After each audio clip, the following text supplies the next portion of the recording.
साथियों नमस्कार। ग्लोबल ज्ञान चैनल पे आप सभी का बहुत बहुत स्वागत है। और साथियों, इस दुनिया में और इस धरती पे ये कहा गया है कि भलाई करना कोई आसान काम नहीं होता और भलाई करने के लिए भी ताकत की ज़रूरत होती है। आपके बाजू में ताकत होना चाहिए, आपका भावना में स्ट्रांग होनी चाहिए, मजबूती होनी चाहिए, तभी आप किसी की भलाई कर सकते हैं, किसी की हेल्प कर सकते हैं, किसी की मदद कर सकते हैं। और ठीक इसी प्रकार अभी बीएसएससी जो इंटरमीडिएट लेवल का मैटर जो फंसा हुआ है, 1778 कैंडिडेट एवरी डे जूझ रहे हैं कि काश उनकी कोई बात सुन ले। तेजस्वी यादव कंटिन्यू युवाओं की बात और एक युवाओं की सोच, एक युवाओं की सरकार की हमेशा संज्ञा देते हैं, लेकिन युवाओं के लिए कुछ करते ही नहीं है। कई बार उनके पास युवाओं ने अपने तरीके से अपनी चीज़ों को रखने का प्रयास किया, लेकिन रिजल्ट 0 है। तो ये आसान काम थोड़ी ना है मेरे दोस्त। आपको हेल्प करना है या फिर 1778 कैंडिडेट की अगर बात चाहिए, सेकंड वेटिंग लिस्ट चाहिए जिसका सिर्फ फिंगर मिसमैच होता है। आप सोचिए कि फिंगर मिसमैच में उनकी क्या गलती है। ये 8 साल की वैकेंसीज है और 8 साल में कई सारे लोग, बहुत सारी घटनाएं होती रहती है। अगर फिंगर मिसमैच है तो और भी तो तरीका है ना।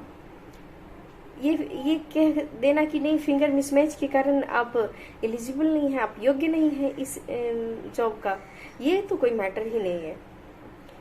ये तो सरासर गलत है। और आप सिर्फ वैकेंसीज की बात करते हैं। युवाओं को क्या चाहिए भाई? रोटी चाहिए ना। फर्स्ट कम से कम 1778 कैंडिडेट की सुनना चाहिए, 1-2 कैंडिडेट नहीं है। और जो अभी गठबंधन की सरकार बनी है जिसमें तेजस्वी जी को फ्रंट पे रखा जा रहा है, लेकिन वो कुछ करे तो जाने।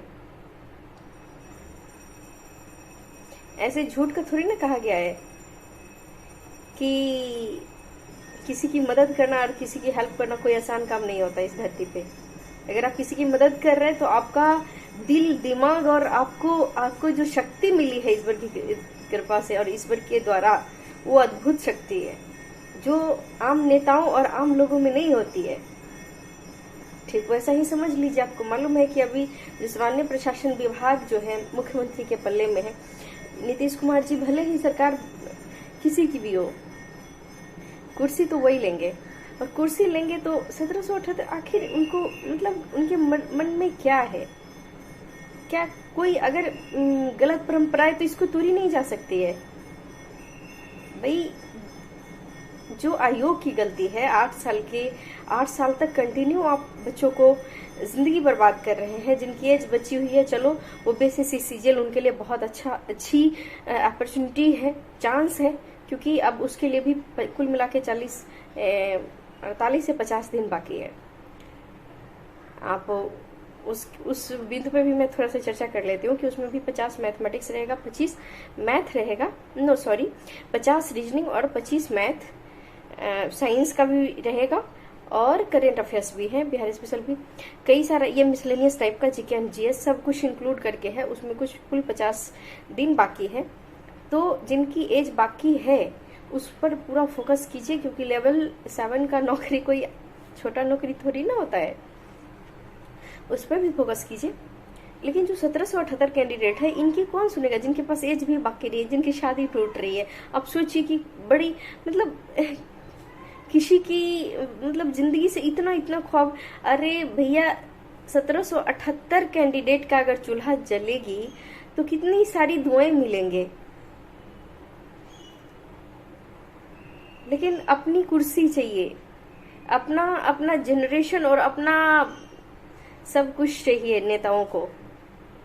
लेकिन इस पर निश्चित रूप से तेजस्वी यादव को एटलीस्ट सोचना चाहिए, नीतीश कुमार जी को, और जितने भी बिहार के एमएलए सर हैं, विधायक सर, सबको इस विषय पे एक बार जरूर मनन करना चाहिए। इन छात्रों के बारे में जरूर सोचना चाहिए, क्योंकि इनके पास और कोई ऑप्शन भी नहीं है। इनके पास नहीं, अब एज ज्यादा हो जाने के कारण दूसरी जॉब की भी प्रिपरेशन नहीं कर पाएंगे। फिर ये जाए तो कहाँ जाए? मतलब ये क्या क्या तरीका है। लोग कहते हैं कि नहीं आत्मदाह और इन सारी चीजों को से ये करना चाहिए, हाँ ठीक मानते इस चीज को, लेकिन परेशानी है तो परेशानी को समझ करके और इसका सॉल्यूशन क्या सेकेंड वेटिंग लिस्ट नहीं दिया जा सकता है। सीट रहते हुए भी आप उस पर थोड़ा भी सीरियसनेस कॉन्शियस नहीं होना, ये कौन सी तरीका है। ये तो सरासर गलत है, कोई मतलब नहीं है। आप सरासर अन्याय कर रहे हैं बच्चों के साथ, 1778 कैंडिडेट के साथ आप, ये सरासर अन्याय है। अंधेरी नगरी और चौपट राजा वाली बात हो गई ना आज के युग में। और कहते हैं कि नहीं युवाओं की सरकार है तो आपको प्रूफ करना पड़ेगा कि आप युवाओं के लिए काम करते हैं। आपके पास बार बार युवाएं दर दर की ठोकरें खा रही है, ये क्या तरीका है। सब इतने इतने दूर के हैं, बिहार में 38 जिले हैं और 38 जिलों से बच्चे कंटिन्यू जा करके बीएसएससी ऑफिस के पास धरना देते हैं, राबरी आवास पे धरना देते हैं, पूरे पटना में एवरीडे प्लान करते हैं। तो इसका क्या मतलब है। ये आप क्या कहते हैं कि बिहार विकसित राज्य बन रहा है। ये तो कमजोर कर रहे हैं ना आप। कहा गया है कि किसी भी राष्ट्र को अगर कमजोर करना है तो युवाओं के पीठ पर छुरा घोंप दो। तो यही बात हो रही है आपकी, युवाओं को आप इस तरीके से कर रहे हैं। आप सोचिए ना कि 1778 कैंडिडेट, 1778 घर को आप बर्बाद कर रहे हैं और सीट रहती ये शौक से। आप 5 मिनट सुन नहीं सकते हैं युवाओं की बात। कैसी सरकार है आपकी भाई, युवाओं की सरकार कैसी सरकार है आपकी। उनकी बात को सुनिए, जेन्युइन मांगे हैं उनको पूरा कीजिए। तो साथियों काफी दिनों के बाद मैं आप सभी के समक्ष आई हूँ, लेकिन आऊंगी जरूर। आप सभी ने अगर स्नेह प्रेम दिया तो निश्चित रूप से आपके पक्ष में काम होगी। और यही मैं आशा करती हूँ, यही कामना करती हूँ। और निश्चित रूप से ये जेन्युइन मांगे को पूरी की जानी चाहिए। साथियों बहुत बहुत धन्यवाद, नमस्कार, जय हिंद।